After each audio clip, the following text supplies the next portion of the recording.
So I've made a lot of videos over the years about the culture wars, um, and I've been quite vocal and opinionated where I lie with that. Basically, I'm very, very critical of the woke left, and I maintain and stand by everything I've said. But I've also been careful to make it clear that I'm not a conservative, and I'm certainly not solidly camped on the other side either. What I dislike about the right, actually, just to be clear about it, I do think there is more of a tendency on the political right to adopt unhinged conspiracy theories, which I have no time for. I was reading in the paper actually in the Eye that Matt Hancock was verbally harassed on two occasions, not over being a hypocrite and breaking lockdown, but over his promotion of the vaccine. He was accused by one guy of like mass murder, and this guy, visibly threatened him on two occasions. That sort of mentality I've no time for. And I do think it's more the domain of the right, not universally. I mean, you get people on the left like Piers Corbyn. I do think those sort of, all these theories about globalist world order and the deep state and all that sort of stuff, definitely more the domain of the right, and I've no time for it. I really don't. Um, and I guess this video will probably be veering more to the left. Um, One term that's come up in recent years is this idea of a snowflake. Um, the idea being that a snowflake, a literal snowflake, melts very easily, and it's by nature a fragile thing.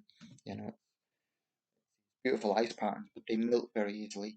Um, this is often thrown at millennials and I guess now Generation Z people um, as as an assertion that we're far, far too sensitive. Now, when it comes to millennials, of which I'm part, I think it's ridiculous to make any sort of generalization. We're the biggest generation. We've just surpassed the baby boomers now as the biggest generation by numbers in the Western world, probably across the world, in fact. So, you cannot just pigeonhole all millennials as being woke or being left wing or being right wing or whatever. That's irritating because it's not accurate. Um, I'm a proud millennial, and I don't accept this argument that millennials are all woke or all, of that way of thinking, um, or all selfish. I often make this point, you know, um, I've heard people say like, "Oh, today's generation would never do this."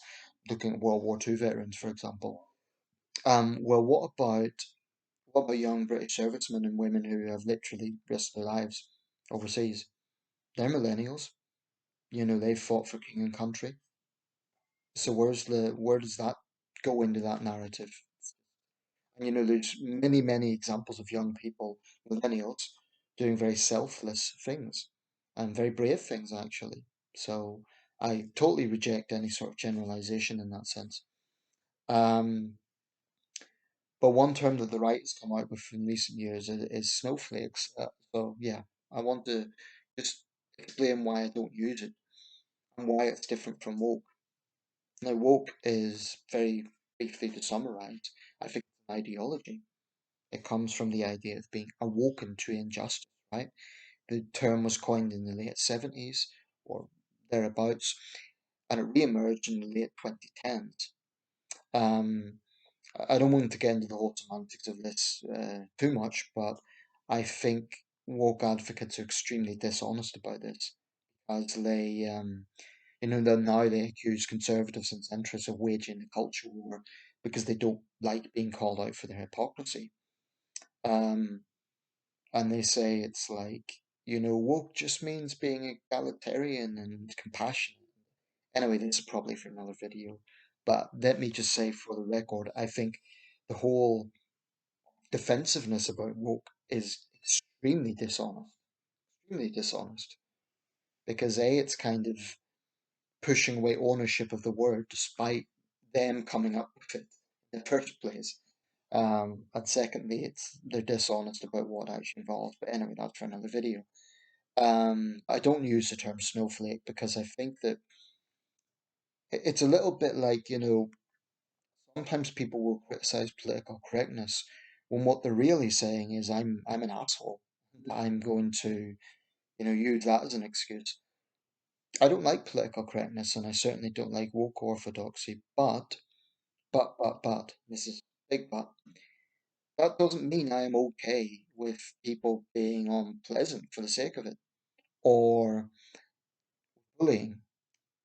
And I think perhaps one mistake the right has made in their pushback against this stuff, and I think a lot of that pushback is justified, but I think one mistake they've made is by kind of falling into the trap of how woke people want to see them.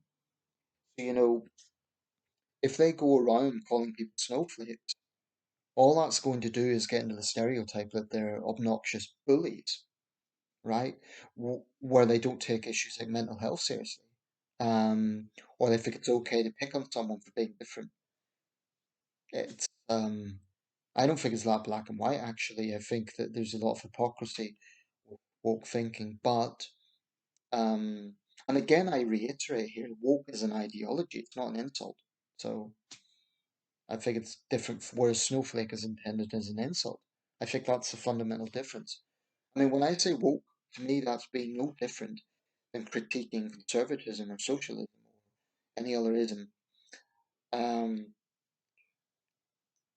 but yeah, I don't like the term snowflake because I've seen that used in the context of, for example, people complaining of bullying. I think that's a very serious issue, and I don't think it should be trivialized. I think people can exaggerate, make false allegations, and I think sometimes the term is thrown around a lot. So I think there's valid debate to be had around it. Let's not trivialize the subject itself. Bullying, actual bullying, can lead people to suicide. It can cause severe anxiety. It can be a very, very unpleasant thing. That's why, for example, on a story like the recent Dominic Raab situation, I was very careful not to, put my cards too strongly on either camp. Because I don't know, I wasn't there. I simply wasn't there. But that would be an example where you get, right wingers in the Daily Mail and the Sun saying that these civil servants are a bunch of snowflakes. We don't know. We just don't know. I mean, are they behind closed doors? Do they know the full extent of what's happening? We don't know. It may be that there is exaggeration. It may be that there's a political vendetta against Conservative MPs, but I think when I see journalists using that term and when I see right wingers using that term, I don't like it. Um, it's a bit like another example I would cite is when it comes to comedy. If you have a really shock jock comedian, someone like Frankie Boyle, for example, um, or others, and they will use a tragedy as part of their little routine.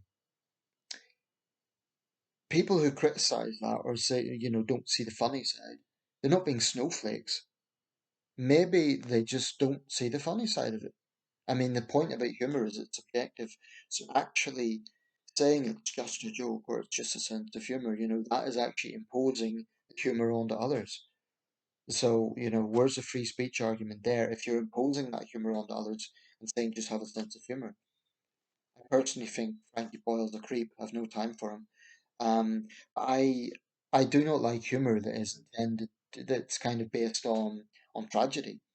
I think there's a place for dark humor, but when comedians are using other suffering as their routine, to me that's just low. It's the tactics of a playground bully. And I mean, I can't speak for people who've been involved in tragedy, but I just put myself in their shoes. If I'd lost a loved one to some plane crash or terrorist act or a tragedy, and some comedian was making light of that, like using my family's suffering, my loved one's suffering, their death as part of their act, I'd be disgusted by it. I'd be fuming. So someone like that isn't being a snowflake. That is a totally human reaction. Um, and people who go around for using this term, they need to be careful what they're saying because something like mental health, depression, clinical depression can affect anyone. So how would they feel if they were going through clinical depression, maybe a really low point in their life, and someone said, "Oh, just toughen up, you're being a snowflake." I think that's abhorrent. I think it's utterly abhorrent. Um, Now, overt sensitivity is not a good thing. It is very unhealthy. I think, when you're so hypersensitive that people feel like they're walking on eggshells just to talk to you, that's not good. People shouldn't be hypersensitive, take everything personally and so on. But,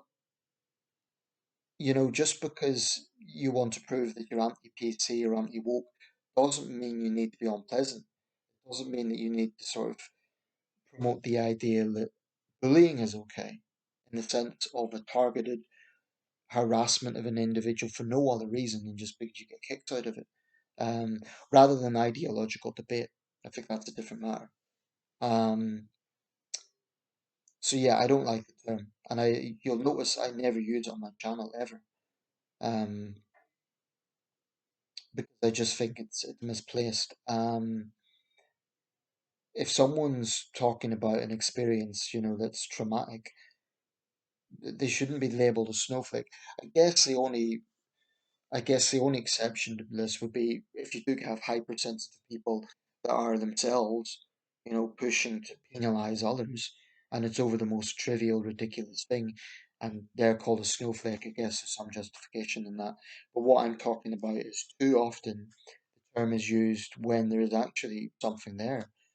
When someone is talking about clinical depression or something they've been through.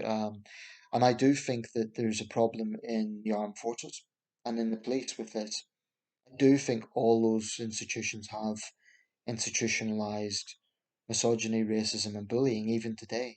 I think a lot has improved, but I do think that there is still a problem with a so-called machismo culture.